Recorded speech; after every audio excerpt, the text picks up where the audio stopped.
ಇಲಿ ಪಾಷಾಣವನ್ನು ಸೇವಿಸಿ ಆಸ್ಪತ್ರೆಯ 4ನೇ ಮಹಡಿಯನ್ನು ಏರಿ ಒಬ್ಬ ವ್ಯಕ್ತಿ ಹುಚ್ಚಾಟವನ್ನು ಮೆರೆದಿದ್ದಾನೆ. ಮದ್ಯಕ್ಕಾಗಿ ಜಿಲ್ಲಾಸ್ಪತ್ರೆಯ 4ನೇ ಮಹಡಿಗೆ ಏರಿದ್ದ ಈ ಭೂಪ ಇಲಿ ಪಾಷಾಣ ಸೇವಿಸಿ ಆಸ್ಪತ್ರೆ ಸೇರಿದ್ದ ವ್ಯಕ್ತಿಯ ಹುಚ್ಚಾಟ ನೋಡಿ ಹೇಳಿ. ಜಿಲ್ಲಾಸ್ಪತ್ರೆಯಲ್ಲಿ ನಡೆದ ಆ ಯುವಕನ ಹೈಡ್ರಾಮಾ ನೋಡಬೇಕಿತ್ತು. ಇಲಿ ಪಾಷಾಣ ಸೇವಿಸಿ ಮೊದಲೇ ಆತ ಆಸ್ಪತ್ರೆಗೆ ದಾಖಲಾಗಿದ್ದಾನೆ. ಆಮೇಲೆ ಮದ್ಯ ಬೇಕು ಅಂತ ಹೇಳಿ ಜಿಲ್ಲಾಸ್ಪತ್ರೆಯ 4ನೇ ಮಹಡಿಯನ್ನು ಏರಿದ್ದ 29 ವರ್ಷದ ಸುರೇಶ್ ತಳವಾರ್. ಮೇಲ್ಚಾವಣಿ ಬೀಗ ಹೊಡೆದು ನೀರಿನ ಟ್ಯಾಂಕ್ ಏರಿದ್ದ ಆ ಯುವಕ.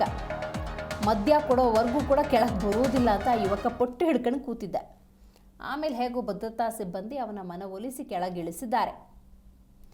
ನೋಡಿ, ಈತನ ಹಿನ್ನೆಲೆಯನ್ನು ನೋಡ್ತಾ ಹೋಗೋದಾದರೆ ಇಲಿ ಪಾಷಾಣ ಸೇವಿಸಿ ಚಿಕಿತ್ಸೆಗೆ ಅಂತ ಆಸ್ಪತ್ರೆಗೆ ದಾಖಲಾಗಿರ್ತಾನೆ. ಮದ್ಯ ಬೇಕಾಗ್ಬಿಟ್ಟಿದೆ ಅವನಿಗೆ. ಸೊ ಹಂಗಾಗಿ ಕೇಳಿದ್ದಾನೆ, ಯಾರೂ ಕೊಟ್ಟಿಲ್ಲ. 4ನೇ ಮಹಡಿ ಏರಿದ್ದಾನೆ.